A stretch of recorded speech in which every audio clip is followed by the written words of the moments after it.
Hey viewers, welcome back to my new study vlog. सबसे पहले आप सभी लोगों को मेरा प्यार भरा नमस्कार एंड राधे राधे। कैसे हो आप सब? आई होप आप सब बहुत ज़्यादा अच्छे होंगे और अपनी लाइफ को बेहतर बनाने के लिए लगातार प्रयास कर रहे होंगे। फ्रेंड, जैसा कि आप लोगों को पता चल ही गया होगा, बीपीएससी 3.0 में पेपर लीक का मामला सामने आया है, जो कि बहुत ज़्यादा दुख की बात है। ईओ की टीम ने पता लगाया कि जो 200-300 लोग स्टूडेंट हजारीबाग में पेपर की तैयारी कर रहे थे, उनके पास में आंसर की था जो एग्ज़ाम में क्वेश्चन पेपर आया था उसमें बिल्कुल मैच कर रहा था। देखिए, ये बहुत ज़्यादा बुरी बात है, क्योंकि देखिए ये तो एक ऐसी टीम थी जिसका जो पकड़ा जा चुके हैं, जिनमें कुछ लोगों को पकड़ा जा चुका है, लेकिन कुछ लोग ऐसे भी हैं जिनके बारे में पुलिस को अभी पता भी नहीं चला होगा, जो कि एग्ज़ाम देकर आराम से बाहर निकल गए होंगे। इसलिए मुझे लग रहा है कि कहीं ना कहीं बहुत बड़े पैमाने पर धांधली हुई है। हालांकि बीपीएससी की तरफ से अभी ऑफिशियली कुछ भी नहीं कहा गया है, लेकिन मुझे ऐसा लगता है जल्दी बीपीएससी इसको एक्सेप्ट कर लेगी और पेपर ज़रूर कैंसिल करा देगी। और पेपर कैंसिल कराना भी चाहिए फ्रेंड्स, क्योंकि देखिए इससे क्या होगा, जिन्होंने पेपर मतलब आंसर की का यूज़ किया है उनकी कट ऑफ क्या होगा कि वो 100 से ऊपर जाएगी। और जो बच्चे जेन्युइन तैयारी कर रहे थे, जिन्होंने खूब अच्छे से तैयारी की थी, वो कट ऑफ में नीचे रह जाएंगे। देखिए, बहुत बुरी बात है कि इतने बच्चे इतनी दूर एग्ज़ाम देने जाते हैं, सेंटर पता नहीं कहाँ से कहाँ आता है, इतने पैसे खर्च करके जाते हैं और कितनी दिक्कतों का सामना करते हैं। और जब वो अपने घर वापस आते हैं, पता चलता है कि एग्ज़ाम वो जो लीक हो चुका है। फ्रेंड्स, इतनी ज़्यादा दुख की बात है। फ्रेंड्स, एक मेरी फ्रेंड थी, जानने वाली थी, वो उससे मेरी बात हुई तो फ्रेंड्स वो इतना ज़्यादा रो रही थी, इतना ज़्यादा परेशान हो रही थी। बोल रही थी कि मेरा इतना अच्छा एग्ज़ाम गया था, इस बार लग रहा था इस बार मेरा पक्का हो ही जाएगा। लेकिन फ्रेंड्स, ये क्या है कि अब ये जो धांधलेबाजी चल रही है, तो इसमें बहुत ज़्यादा नुकसान हो रहा है स्टूडेंट्स का। और देखिए, जो गरीब लोग हैं वो उनको ही पता होता है कैसे कैसे वो तैयारी कर रहे होते हैं, कितनी ज़्यादा मुसीबतों का सामना उठाना पड़ता है। और देखिए फ्रेंड्स, अब देखिए पेपर कैंसिल भी होगा तो पता नहीं कब कैंसिल होगा, फिर कब पेपर कराया जाएगा, क्योंकि अब चुनाव भी आने वाले हैं। चुनाव में ये रहता है कि हमारी जो सरकार है वो काम ढील डालने लगती है। चुनाव के बाद अगर पेपर होता है तो देखिए ज़रूर बहुत ज़्यादा मतलब ढील डलेगी। अगर चुनाव से पहले पहले हो जाता है तो शायद पेपर थोड़ा सा मतलब जल्दी हो जाएगा, तो रिजल्ट भी जल्दी आ जाएगा। अगर चुनाव के बाद होता है तो देखिए बहुत दिक्कतों का सामना करना पड़ सकता है। और देखिए फिर इसमें लॉस तो स्टूडेंट का ही होता है। फिर ये क्या होता है, पेपर लीक होने के बाद अगर जब दोबारा पेपर आता है तो उसका जो पेपर का लेवल है वो भी हार्ड हो जाता है, क्योंकि भाई जब पेपर लीक होता है तो सरकार का मतलब पेपर बनने वाले का यही रहता है कि पेपर को हार्ड कर दिया जाए। तो इस वजह से जो बच्चे जिनका पेपर बहुत अच्छा गया था वो बहुत ज़्यादा परेशान है कि हाँ, इतनी दूर पेपर भी देने गए लेकिन कोई फ़ायदा ही नहीं हुआ। फ्रेंड्स, इस चीज़ को लेकर स्टूडेंट्स को ही परेशान होना पड़ता है, ना तो सरकार को कोई फ़र्क पड़ता है, ना ही उन लोगों को फ़र्क पड़ता है जो पेपर लीक करा रहे हैं। और उन स्टूडेंट को भी ऐसा नहीं करना चाहिए कि आप पेपर लीक करा रहे हैं, जो जेन्युइन तैयारी कर रहे हैं वो इस वजह से पीछे रह जाते हैं। ये बहुत ही ज़्यादा दुख की बात है। और फ्रेंड्स, आप लोग भी पूछ रहे होंगे कि मैंने भी बीपीएससी का एग्ज़ाम दिया था या नहीं दिया था। देखिए, अभी तो आपको तो पता ही है, मैं सीटेट पेपर 2 की तैयारी में लगी हुई हूँ, तो मैंने बीपीएससी का एग्ज़ाम नहीं दिया और ना ही मैं दे सकती थी, क्योंकि जब तक मेरा सीटेट का एग्ज़ाम ही क्वालिफाई नहीं होगा तो मैं बीपीएससी का एग्ज़ाम कैसे दूँगी। तो मैंने बीपीएससी का कोई एग्ज़ाम नहीं दिया था, लेकिन इन फ्यूचर में मैंने सोचा था कि मैं बीपीएससी 4.0 वाला एग्ज़ाम ज़रूर दूंगी। अभी मुझे सीटेट पर फोकस करना है, सीटेट में मुझे काफ़ी अच्छे नंबर लाने हैं।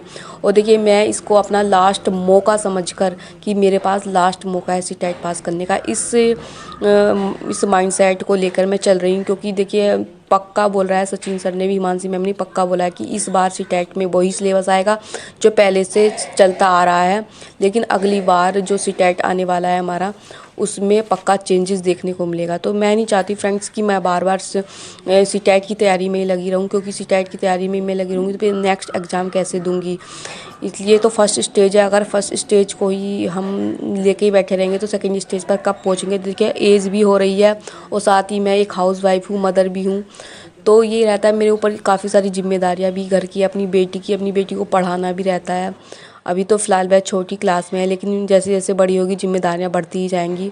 और फ्रेंड्स, और घर के हालात भी कुछ अच्छे नहीं हैं, तो इस वजह से मुझे टीचिंग जॉब में भी जाना पड़ेगा, यानी कि मुझे प्राइवेट स्कूल में भी मुझे जॉब के लिए अप्लाई करना पड़ेगा, क्योंकि हमारे घर के हालात थोड़े से अच्छे नहीं चल रहे हैं। उस वजह से मुझे एक स्कूल में या प्राइवेट स्कूल में जॉब वगैरह करनी पड़ेगी अपने घर को अच्छे सुचारू रूप से चलाने के लिए। तो आप लोग समझ सकते हैं मेरे ऊपर कितना ज़्यादा बर्डन आने वाला है।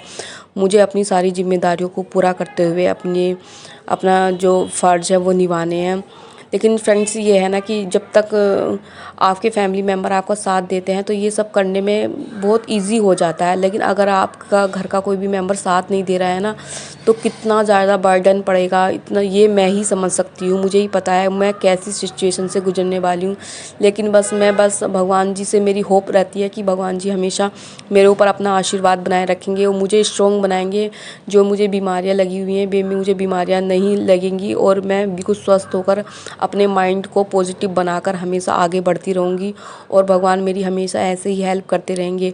अभी मैंने 11 दिन का हनुमान जी का संकल्प लिया हुआ था। उस संकल्प से मेरी ज़िंदगी में बहुत बड़ा चमत्कार आया है। पहले मैं अपना टाइम मोबाइल में वेस्ट करती थी, घर के कामों में ऐसे निकाल देती थी, लेकिन अब मैं मोबाइल में कोई टाइम वेस्ट नहीं करती हूँ। जो ये वीडियो बनाती हूँ, बस ये वीडियो बनाने के बाद मोबाइल को उठा के रख देती हूँ। एडिटिंग वगैरह में जितना टाइम लग जाता है उतना मैं कर लेती हूँ। उसके बाद मैं मोबाइल को रख देती हूँ, अपनी बेटी पर ध्यान देती हूँ, उसके खाने पीने पे, अपनी पढ़ाई पर, और साथ में जॉब इंटरव्यू की तैयारी में भी मैं लगी हुई हूँ। क्योंकि अभी तो मैं फ़िलहाल छोटी क्लास को पढ़ाऊँगी, क्योंकि फ्रेंड्स मैंने कभी पढ़ाया नहीं तो मुझे इतना एक्सपीरियंस नहीं है। तो मैं ये सोची थी पहले छोटी क्लास को पढ़ाऊँगी और छोटी क्लास को पढ़ाने के बाद जैसे जैसे मेरे पे एक्सपीरियंस बढ़ता जाएगा तो मैं अपने आप को अपग्रेड करती रहूँगी। तो देखिए फ्रेंड्स, शाम का टाइम हो चुका था, परी सो गई थी, तो परी को मैंने उठा लिया था क्योंकि मेरा मन भी नहीं लग रहा था बिल्कुल भी। पूरे घर में अकेले रहते हैं, मैं रेंट पर रहती हूँ, तो फिर परी भी सो गई तो मेरा मन बिल्कुल भी नहीं लग रहा था। फिर मैंने इसको उठाया, मैंने सोचा थोड़ी देर खेलेगी और तो इससे थोड़ी सी नींद उड़ जाएगी। फिर वो ये खेलने लगी थी। उसके बाद थोड़ी देर मैंने इसके साथ मस्ती की और मस्ती करने के बाद फिर परी ने को दूध वगैरह पिलाया, क्योंकि फ्रेंड्स ये ना दूध पीने में बहुत ज़्यादा परेशान करती है। और फ्रेंड्स देखिए, हम रेंट पर अकेले रहते हैं, पूरे काफ़ी बड़ा घर है, कोई नहीं रहता नीचे, एक रेंट पर और रहते हैं वो लोग। वो भी उनकी एक छोटा बच्चा है, लड़का है, तो वो भी अकेले रहती हैं। ज़्यादा बातचीत नहीं हो पाती है क्योंकि मैं नहीं चाहती मैं अपना टाइम इधर उधर ऐसे ही वेस्ट करूँ। मैं जितना भी टाइम मिलता है या तो अपने घर के कामों में लगा देती हूँ या अपनी पढ़ाई में लगा देती हूँ। और बाकी ये जो फ़ोन वगैरह आते हैं तो मैं फ़ोन पे भी बहुत बहुत बहुत कम बात करती हूँ, क्योंकि मुझे अपनी स्टडी पर फोकस करना है, अपनी लाइफ में बहुत आगे जाना है।